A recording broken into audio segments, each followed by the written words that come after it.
અંકલેશ્વર તાલુકાના ઉછાલી ગામે પ્રકૃતિ સુરક્ષા મંડળે યુપીએલ કંપનીના સહયોગથી બનાવેલી ગ્રીન બેલ્ટમાં આગ લાગવાના કારણે વર્ષો જૂના વૃક્ષો તેમજ નવા વૃક્ષોને પણ મોટું નુકસાન થયું છે. પ્રકૃતિ પ્રેમીઓ તેમના જન્મદિવસે અને વિશ્વ પર્યાવરણના દિવસે અહીં વૃક્ષારોપણ કરતા હતા. તેમજ યુપીએલ કંપનીના જમીન વૃક્ષારોપણ અને ઉછેર માટે ગ્રામ પંચાયત તરફથી આપવામાં આવેલ હતી, જેમાં વૃક્ષો મોટા થઈ સુંદર વન ઊભું થયું હતું. પ્રકૃતિ સુરક્ષા મંડળ દ્વારા જણાવ્યું હતું કે આ બનાવથી પર્યાવરણને નુકસાન થયું છે. અમો આની માવજત માટે યુપીએલ કંપની પાસે સુરક્ષા માટે કાંટાની તારની વાલ બનાવી હતી, તેમજ સિંચાઈ વ્યવસ્થા પણ કરી હતી, જેના પરિણામે સુંદર વન ઊભું થયું હતું, જે હાલ નાશ થયું છે, જેનું અમોને દુઃખ છે.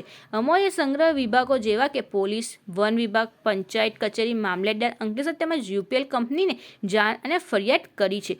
ઉછાલી ગ્રામમાં અગ્રણી પૂર્વ ડેપ્યુટી સરપંચ જીતુભાઈ પટેલે આ વૃક્ષોને માવજત માટે ફરી જીવન કરનાર પ્રયાસો હાથ ધરવામાં આવ્યા છે. પંચાયત દ્વારા પણ સ્થળ પંચ કેસ કરવામાં આવ્યો છે અને આ અંગે સંબંધિત વિભાગમાં પણ ફરિયાદ કરી હોવાનું જણાવ્યું હતું.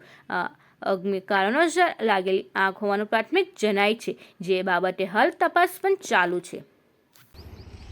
હું જીતેશભાઈ પટેલ ઉછાલી પંચાયતના સભ્ય તરીકે છું. અમારા ગામમાં ગૌચરમાં જે વનીકરણ કરવામાં આવેલું યુપીએલમાંથી, તેમાં આગ લાગેલી છે. તો તેનો પંચ્યાસ અને જવાબ પણ કરેલો છે અને ટીડીઓ સાહેબ અને મામલતદાર સાહેબને રિપોર્ટ પણ કરી આપેલો છે.